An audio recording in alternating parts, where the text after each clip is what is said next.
I heard you say something as well that if you want to persuade other people, you should make them feel clever. Yeah. Explain this to me. I refer to this as maybe the most dangerous persuasion skill there is. And what the 10-second brief is, I'm going to put a Lego right here on the table in front of you. And I'm going to put another Lego right here on the table in front of you. And I'm just going to keep having the conversation to where eventually your brain is going to be like, oh, I bet those things go together. So the idea came from you. So I'm going to give you one piece of information and another piece of information, but I will never put them together for you. And the reason is that any idea that you think came from your own mind, you have no ability to resist it. So all I have to do is make you have an idea. So a regular example of this is, let's say you're watching the news and they say, local Austin woman has been reported missing. Neighbors said that earlier this day, people saw her arguing with her boyfriend. Oh, yeah. Details after the break. So, yeah. And your brain is like, oh, I know what happened. Yeah. Oh, I know exactly what happened. But they make you feel clever. Yeah. They give you a piece of data and a piece of data, but they don't tell you to put it together. The media do this all the time. Yes. And if you can do this in a courtroom, it will be the biggest unfair advantage you'll ever have in a legal standing, because it'll win lots of trials.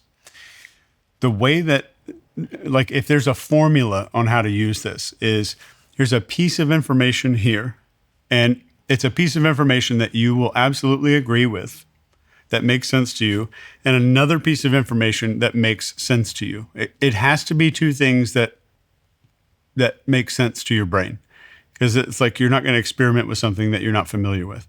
So two pieces of familiar information close enough together where the brain is going to say, oh, you know what I can do?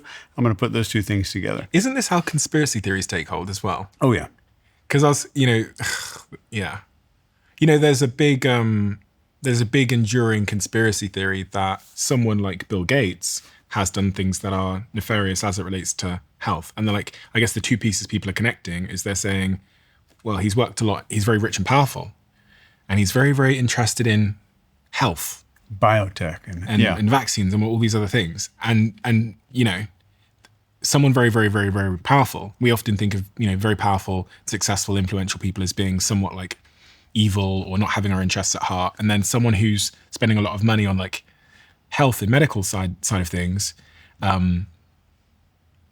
is quite an unusual thing. So we put two and two together. We have, we think they have bad intentions because they are a billionaire. Yeah. And that word is, comes with certain preconceptions.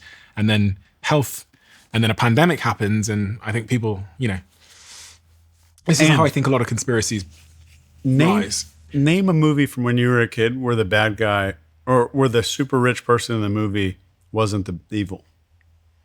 Yeah. I mean, it's programmed into the media. It's a definite programming that was very deliberate in our country.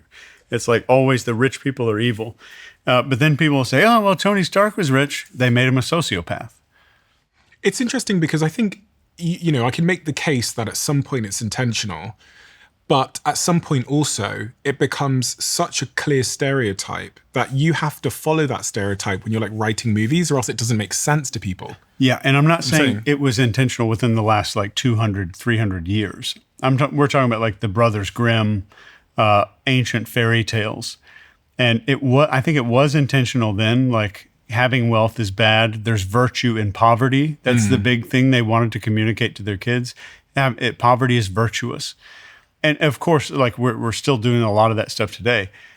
But the reason is exactly what you're saying is correct. I think it's burned into like some collective archetype of what stories have become. And we wouldn't recognize it. So like if I watched a movie and there was a very successful billionaire businessman, all I have to say is that for you to fill in the gaps. You're thinking private jet. You're thinking how they treat people. You're thinking, they're on their phone with a briefcase. You're thinking, that they have what they're wearing. You know what they're wearing. And I didn't say any of that stuff. Yeah. And you made me feel clever because I put all that stuff together. It came from my own mind. And speaking of archetypes, that's the second way that you can win any court case in the world. Have you got experience with court cases and stuff like that? A lot. What is your experience? As far as I know, I'm the only trial consultant that offers a 200% money back guarantee when I work. So what does that mean as a trial consultant? What's your objective in simple terms? It's always a little different. And it depends on whether I'm working for prosecution or defense. I know nothing about the law, like just about nothing. But I know people. So I will typically go in and we'll pick a jury and we'll select a jury. And we want to select a jury based on this factor and based on this zip code. Here's the question that we want to ask to find out which is going to be a good juror and which is a bad juror. But then I have to figure out questions that are covert. How can I covertly ask a question where the opposing counsel, the other attorney, won't know what I desire and what I don't desire based on the answer? So one case I worked for was for a large grocery store company who was being sued because a lady slipped on a green bean. Real shit. And they hired me because it was a big lawsuit. And I want a jury that has an internal locus of control, that they are in charge of their own life. They're responsible for their destiny. And we want to weed out the people that have the opposite. We want to weed out the people that kind of a victim mentality, like the world happens to me, that kind of thing. So we have to figure out, how do I ask a question that A, reveals that, is B, covert, and C, is not going to expose what we're looking for to opposing counsel. So we'll come out with a question like, how does a person catch a cold? And then you get one person that answers, well, these stupid kids picking their boogers, they're wiping on the escalator, they're coughing, sneezing all over the place, people aren't wearing masks. We ask the next guy, how does a person catch a cold? And he says, well, if I've ever caught a cold, I was in a place I shouldn't have been. I didn't wash my hands thoroughly enough. I didn't take care of my body. I didn't take vitamins. I didn't take care of myself. Very, very different. So we know what is satisfactory for us to select a jury. And that's just one tiny example. But I'm going to pause you there because I just wanted to share something before we carry on with this story because it's fascinating. It's actually the last question I ask on our culture test when we employ people for my company. We ask them 35 questions before they are offered the chance to interview. And the last question is, when I don't do great work, who's to blame? And it asks them, it says, the people I worked with, I wasn't given clear enough instructions from a client or a boss, or myself. And it's remarkable that 45% of the population will click, it was me. When I don't do great work, it's not my team to blame. It's not the person above or below me or some other factor. It is me. And that scores them, I shouldn't say this because it's going to ruin my test, but I'm going to just say it. That scores the highest marks on that particular question. Because again, we're trying to reveal, like, if you have that sense of personal responsibility and internal locus of control, internal center of control in your life, which correlates to better work, more ambition, harder work, better long-term success, and better happiness, more happiness. Sorry, please do continue. And you can tell they're driven too. They're going to own their mistakes. They're going to help other people be more accountable. Probably going to learn faster because they're going to take responsibility. Absolutely. So with an archetype in the jury room, so we've selected, let's say we've picked a jury, then the goal is, what is the overall archetype of the case that's playing out in front of us right here? It's a small person suing a big company. Let's say if I'm on the opposite now, let's say I'm on that lady side, then I'm going to come out with, without ever saying the name, I'm going to come out and I'm going to make you think David and Goliath all day long without knowing that I made you think David and Goliath. I might say giant. I might say someone small. I might say slingshot. I might say all these little key words that are probably in your head about the David and Goliath story, just to plant that narrative in your head. And that might be the first 3 hours of the day. And I've jammed that into your head and you think it's your own idea. Does this make sense so far? Yeah. So then the next time I'm going to talk about, maybe it's a deposition or something like that. We'll talk about waiting in line at the DMV. We're going to talk about... For people that don't know the context there because they're not in the US. Yeah. So waiting in line at this government identification card office. Everyone around the world will have some form of that when you've gone to get a passport or whatever. Yeah. Waiting at passport control. your doctor's office keeping you waiting for 45 minutes and not caring about your time. We're going to talk about all these situations where a big company is screwing over another person, or a big government doesn't know what the hell they're doing. They're incompetent. So the attorney doesn't say any of this. He's just mentioning the scenario. So if I mention a scenario, there's like a little file clerk in your head. And if I mention any scenario, I can get that little guy to run down to the file cabinet and pull out a folder that has that stuff in there. So when I say hot air balloon, your file clerk runs down there and like, okay, I was at a hot air balloon festival in New Mexico or something, and pulls that file out. So if I can get your file clerk to keep pulling files out throughout the day, the one thing the file clerk does, and this is a gross generalization, is anything that's pulled out throughout that day, and if it's in one context, the file clerk leaves them all out on the desk. And if I can get enough files, all the files that I want out on that desk, that's going to influence every decision that you make when you go home tonight.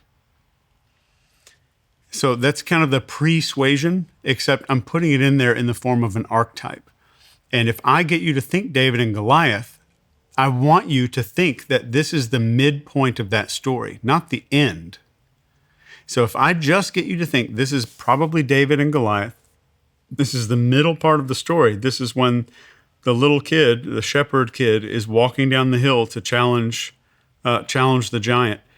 Your brain comes up with the ending to the story automatically. Mm-hmm. So these archetypes are so woven into us that we think if I could just complete an archetype story, it's justice. And what does archetype mean? So an archetype is just like a brand of story. Okay. So like a hero's journey. Like a beginning, a middle, tragedy, and end. Okay. A loss and return, a rags to riches story, a wounded healer story. All of these classic story types. So there's like 12 story types. Joseph Campbell's talked a lot about this. But if our brains has about 12 of these little archetypes, and if it's like a wounded hero story, and there's a redemption thing at the end, which is called a redemption arc, I'm going to get the audience to see that we're at the 75% mark, right where it's about to happen. And if I just get you to see a situation through the lens of an archetype, your brain automatically not just predicts, but you know how it's going to end. Mm-hmm. And you want to make it in that way because it looks like justice, it looks like the right thing to do, and you don't even know why your brain is trying to do that, even though I'm the one that's jammed the archetype into your head for a couple of days. So bringing this back to Debbie in Ohio. Yeah. How might she use such a strategy in her own life to get the best out of the people she works with or those around her? Yeah. So you can also use this as a profiling tool. If you take notes on this stuff about people in your office, I would keep them private. But figure out, like, this guy's on you don't even have to know and memorize all these 12 archetypes. What movie are they in? When they talk about their life, what movie are they in?